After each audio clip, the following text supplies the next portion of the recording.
Any personality type can be a victim of a toxic individual, such as a psychopath or a malignant narcissist. Lack of empathy, an exaggerated sense of entitlement, a delusion of superiority, and a propensity to use others for their own advantage are all characteristics of toxic individuals. Whether you are an INFJ or not, an introvert or an extrovert, you have certainly met at least one toxic person in your lifetime.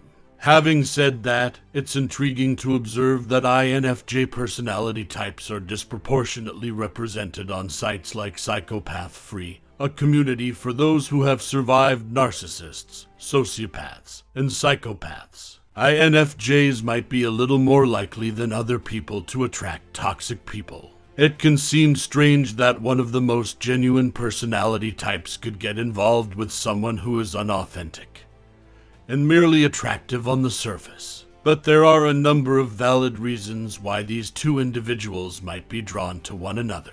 Let's look at how the INFJ's characteristics interact with narcissist characteristics, and how, like any other personality type, we can be both weak to narcissists and strong as a result of our interactions with them. Why narcissists prey on the INFJ. Here are 3 explanations for why so many INFJs end up being narcissists' targets despite the fact that not all of them would. 1. INFJs are looking for the ultimate partnership. Idealists are INFJs. The few individuals they let into their innermost seclusion are highly valued by them. INFJs have the proper intentions when they look for the ideal partner. They merely desire what they know in their hearts they deserve. A partner who values and respects them for who they are. The time of extreme idealization and grooming that a narcissist submits a victim to is known as love bombing, and it may at first look like the pinnacle of a perfect relationship to an INFJ. The INFJ finally receives the love, adulation, and attention they might not otherwise receive. INFJs are verbal lovers and may at first find the narcissist's flattery endearing. Like any other personality type, they are susceptible to the false mask of apparent vulnerability and unadulterated adulation worn by toxic people. An INFJ, however, can tell the difference between genuine curiosity and an untrue agenda if they have mastered all the ruses and traps of such charlatans. 2. INFJs frequently feel the need to correct other people. One of the greatest strengths of this sensitive personality type is compassion. But INFJs occasionally run the risk of doing more than simply providing assistance and acting as a catalyst for someone's development. Instead, they attempt to fix a poisonous individual who refuses to accept responsibility for their own recovery. Please understand that it is not your fault if you are an INFJ who has experienced emotional abuse at the hands of narcissistic parents or a toxic partner. Although a toxic person may have taken advantage of your sensitivity and empathy, these still rank among your best contributions to the world. It just implies that you should be more selective in how you utilize your empathy, and only show it to those who won't abuse it. Realize that there are sincere folks out there who will be appreciative of your help and won't abuse your sympathies. You don't have to violate your own boundaries in order to live up to toxic people's unrealistic expectations. 3. For INFJs to thrive, their interactions must be harmonious. INFJs often avoid conflict at all costs, so they could feel as though they are approaching a toxic partner on thin ice. Because to the impact of trauma, any abuse survivor, emotional or physical, can be predisposed to doing this. To maintain the peace, INFJs may, however, be even more prone to justifying, denying, and minimizing the actions of their abusers.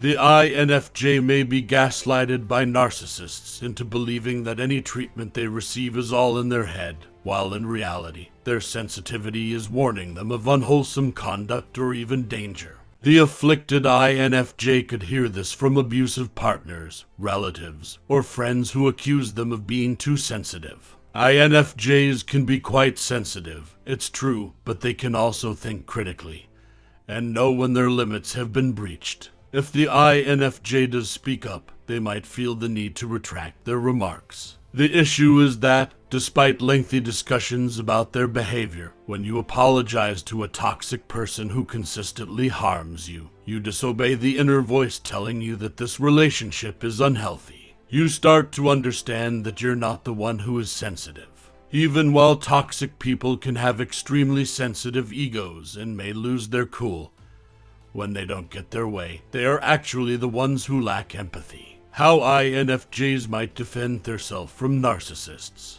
What can you do to safeguard yourself against dating a narcissist? One solution is to stay true to who you are and what you want from a relationship.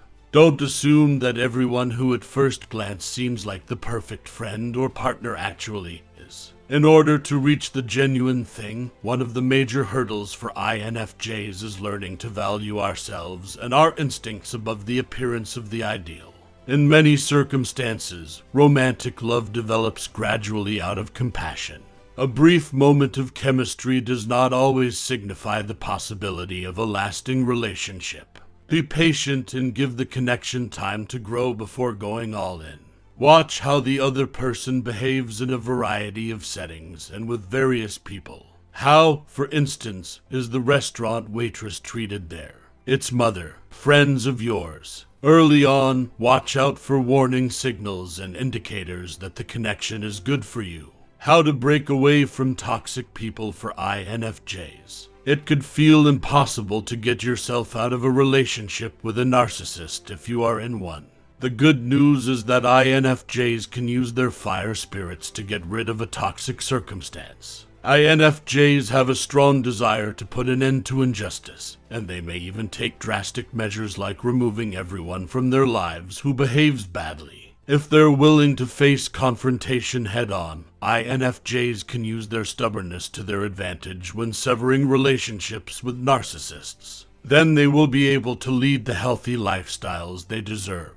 The issue isn't the INFJ's sensitivity or willingness to point out mistreatment when it comes to poisonous people. Instead, because of their heightened sensitivity, INFJs are frequently able to feel deeply intuitively when someone is toxic or even a malignant narcissist, sociopath, or psychopath. Your sensitivity might serve as a psychic sensor for hazardous substances. Thus, while it's important to sit back and observe your response to someone thoughtfully, keep in mind that, as an INFJ, you also have a strong sense of intuition. Yet, unlike many other personality types, you might be able to detect harmful vibes more quickly. What does all of this mean, then? It implies that, as an INFJ, you may trust your inner voice because it often serves as your best friend and source of solace in trying circumstances. You don't have to constantly fix things in order to be a healer and make a difference in the world. Don't dismiss your sensitivity as paranoia if you're a sensitive person, because it's actually one of your best weapons for intuition. Yet even from a distance, you can still have compassion for people as a highly empathetic person. Just maintaining the peace does not require you to put up with anyone's negativity, mistreatment, or abuse. Holding people responsible for their own rehabilitation is the most compassionate, loving thing you can do for them, for you, and for the entire planet.